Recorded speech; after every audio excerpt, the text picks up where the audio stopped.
everyone, I'm Morgan, and today I wanted to talk to you about 5 books I've read recently.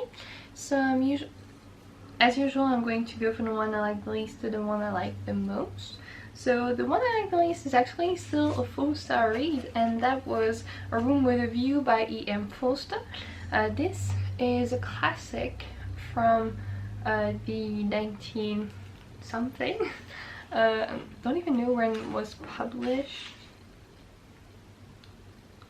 This was first published in 1908, and I've heard quite a bit about this author before, and they were all good things, and I'm glad to say I also really like this book. I read it almost in one day, so a few weeks ago on a Sunday, and it was a lot of fun. So this deals with a girl. I guess she's about 20 years old. I never remember ages or names, so sorry. But she, at the beginning of the book, is in Italy, and she's visiting this country, and people are trying to shelter her, and they don't want to let her go out alone in this alien country, sort of. And so she is trying to take her independence. Not really. She is sort of fine with it, but not really. She's trying things, and so she is in Italy with her cousin that I personally didn't really like, but I think she just wasn't likable, so that's okay. And so at first, one of the first scenes, they're eating in this hotel.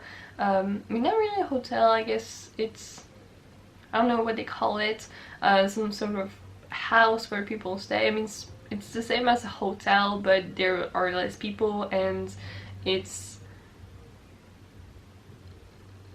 guess it's not an establishment, it's just a place run by people, almost like a hotel, whatever. So they're eating, and they are complaining about the view that they have in their room, and so we have 2 gentlemen who tell them that they can switch rooms so that they can have the great view that they were hoping to have. And at first they refuse. Well, the cousin refuses actually, because she says that she cannot accept. And it's a lot of scenes like this that we have in this book, which I really found quite amusing, I guess. And all the manners that they put, and I guess I don't really like this in real life, like too much manners, but it was done in such a fun way and sweet that I really enjoyed that. I really like most of the characters. So she also meets so the daughter, well, no, this old guy who tells them to switch rooms also has a son, and this son is falling for our main character. And once they actually get back to England, this same 2 people are there. Not right away, but they move to the same place where they live, so they see each other again, and there's a bit of a love story and a little bit of drama, and I was just really living for this book. Honestly, I read it really quickly. It's pretty short, and it just was a lot of fun and sweet and nice to read during, I don't know, like the vacation, because I cannot move to Italy right now with everything that's going on, but I have been meaning to visit Italy, so that was a nice touch. And I really want to read more about E.M. Forster. Then I want to talk about The Street by Ann Petry. I read this one because it was part of the diverse book club that Siji runs at the Artisan Geek. I really love her channel, and I really loved this book as well. This is a book about a woman, a black woman living in the 1950s. I guess at the time that this was written, so this came out in 1946, and so she is really struggling, I guess. She is working first for this family because her husband cannot find work anywhere, and when she comes back from working in this family, so she has to go to another city. When she comes back, she sees that her husband has taken up another woman, so obviously some drama ensues, as you can imagine. And after that, so she has to live alone with her son and raise him as well as work, so it's really hard on her. She's always kind of mad, and we always see this street in New York, which is really a character in the book, and that's what I loved about this book mostly. Also, the writing is just beautiful. I don't know how to describe it. I guess there are many descriptions, especially of this street that has the name of the book, so you know how important it is. And most of the people in the street are quite poor, and just like the poorness comes out of the street, like you can feel it even in the air. And every time she thinks that she's going to get out, Luti, our main character, something bad happens to her, and she always has men who want to take advantage of her. They see her, they think she's pretty, and they want to get to her. And there was much racism also, first in the family that she worked for. They kept saying that this black woman was going to steal their husbands, because obviously she's going to do that, you know. And she was always like, in her head, why would I even do that? Like, that doesn't make any sense. But she stopped trying to find sense, because otherwise she was just never going to end, I guess. But it was a hard read at times. There were some scenes that were very sad and depressing, but ultimately I think this book was just amazing, and I quite liked the ending, though I don't know, I think it kind of dragged towards the end. I mean, I did take my time reading this, so that's why I think it would have been better if I'd read it straight through, or faster anyway. But still, ultimately it was really beautiful.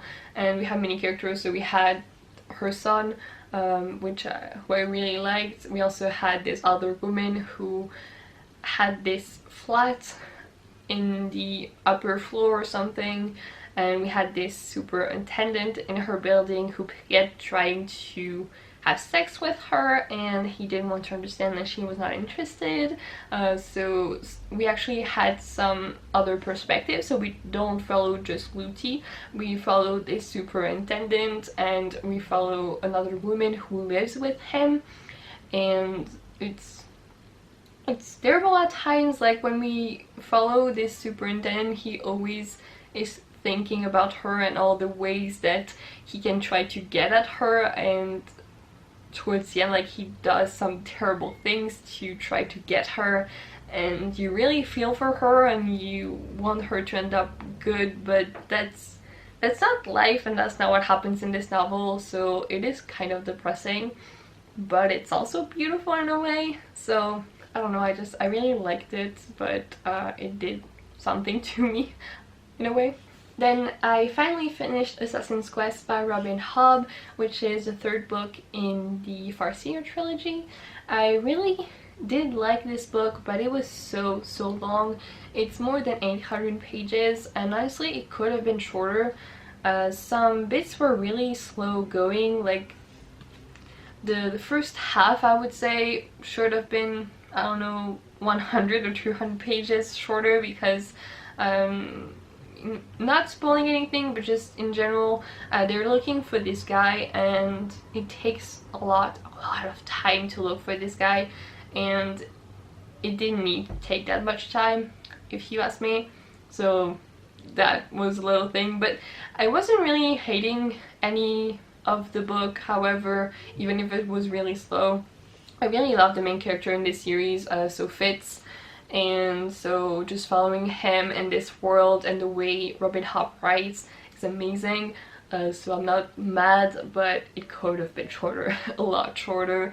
But yeah, if you don't know, so Fitz at the beginning of the first book is left to stay with his father and to be taught at the court, and he is a bastard, so his father doesn't want to recognize him, and he is raised as a bastard, so he is raised at court, but his father gives his tutelage, and I'm not sure how to say this, he tells his stableman to raise him, and so we get to know this guy that I love, Burek, and he becomes a huge big character in this, and they're raising him to be an assassin, which is why the title.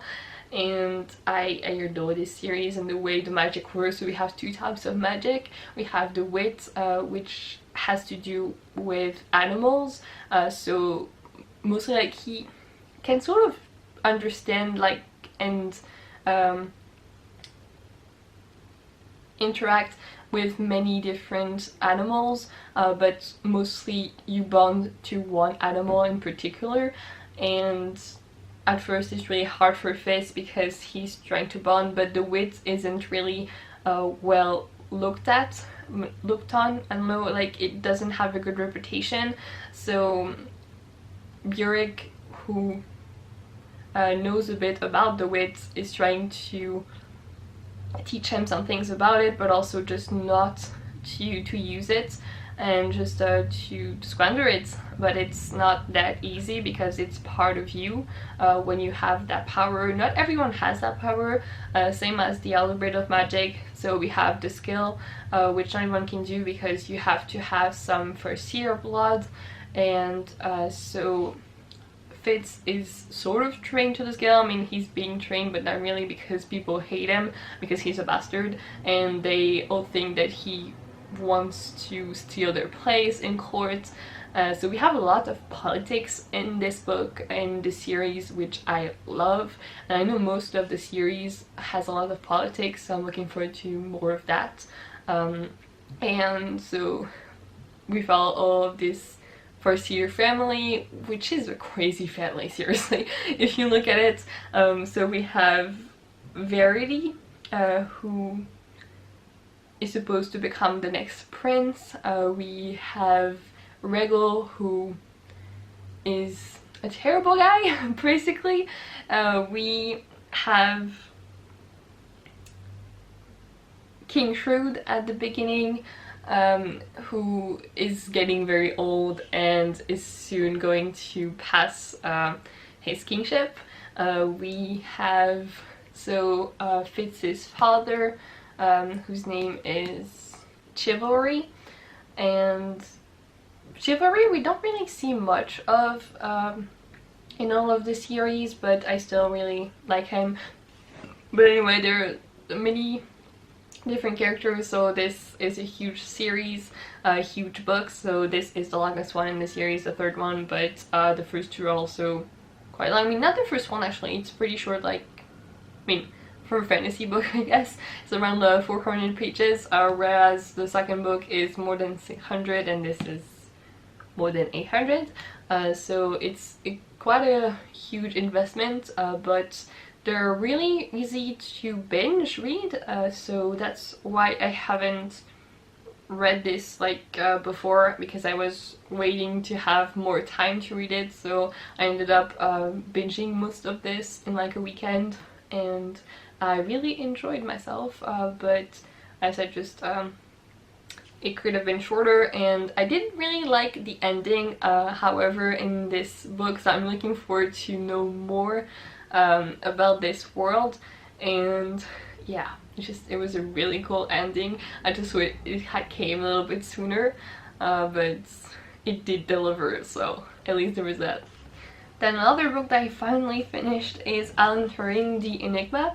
This is a biography of Alan Turing, and I thought this was fascinating, but also like one of the hardest books I've ever read. I listened to this one audiobook, and I would recommend it because otherwise, like, it's already like a huge book, and the audiobook was also really long, but it makes everything easier. But what makes it really hard is that there's a lot of talk about mathematical and physics theory, and even me being a physics student, so I have quite a bit of background in that, I really struggled with some of the mathematical discussions, but it did really interest me.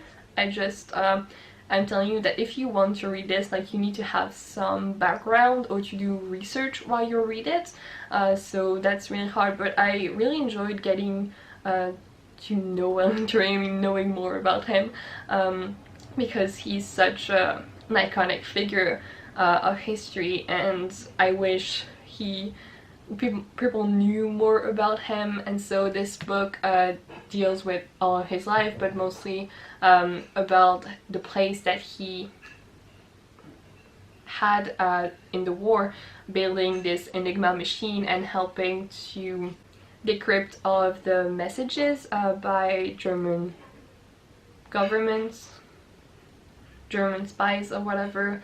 So that was a huge part, and just how he got there. So first we see how he grew up, and the studies that he did, the papers that he wrote, and so the mathematical theory behind it. And I did find it fascinating, and it made me want to read more about mathematical theory, because I've always been interested in mathematics, but it's still like a really heavy read for that reason. I mostly read audiobooks in the morning when I get up, so reading this in the morning was really an experience, because I had to think so much, but it wasn't a bad experience. However, I really liked it, but it was hard. But also, like, one thing that, not that I didn't like, but just that was also really hard, was the ending, because I always knew how Alan Turing died, so technically he killed himself. I mean, I'm not sure he did, honestly, just because of the story. Like, apparently he was found at his home after he ate an apple full of cyanide, and I mean, technically nothing says that he did. I mean, it looks like he killed himself, but also some people wondered if he just did it he just had an accident, because he kept making some experiences in his home, so maybe he just did it by accident, but we will never know, because he really liked experiences. He didn't just like maths and physics, he really liked many different sciences, and I did think that was really interesting in this book, because it showed me how all sciences tied together, because when we study science in school or in uni, we learn more about one science in particular and not how they all go together. So that was really nice to see, and I just learned so much about cryptography and the way mathematics can be used for that, and just so many things, and how the war was fought about this Enigma machine. And yeah, it was really interesting. I'm glad I read this, and I would recommend it. And the last book I have to talk about is Heartstopper Volume 2 by Oseman. I love this one so much. I don't want to spoil you, obviously, because this is technically a sequel, but I really enjoyed more of the representation in this one. So the first one follows Charlie and Nick when they meet, and how they get closer together and their story, because so Charlie is gay from the beginning. He has known it for like all his life basically, and whereas Nick actually is straight at the beginning, or at least he thinks so, and he's just discovering his sexuality, and this volume is more of him discovering his sexuality, and I really appreciate that. And it's just such an accepting book, such a sweet book. Really, like, it's the best book I've ever read about just accepting everyone, and I don't know, it's just so wholesome and beautiful, and I I felt so great reading this, so I wanted to read this one after I read many depressing books because I needed to pick me up, and this totally did the job. So I read it in like one night, a few hours, and it just gave me so much happiness. And I would highly recommend you read this series. I didn't think it was for me at the beginning because I have never read graphic novels, but I have been loving this series, first because of the characters. We also have more representation, not just for gay or bisexual, but also there's a trans character in this, and some other representation of different identities, and it's just totally casual, like it's not about them, but they are part of the story, and I wish we just had more of that in books, just casual people being not straight, you know?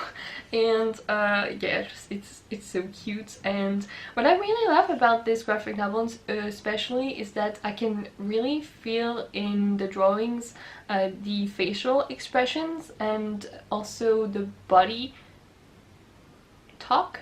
That's something that I didn't expect, so that is really amazing.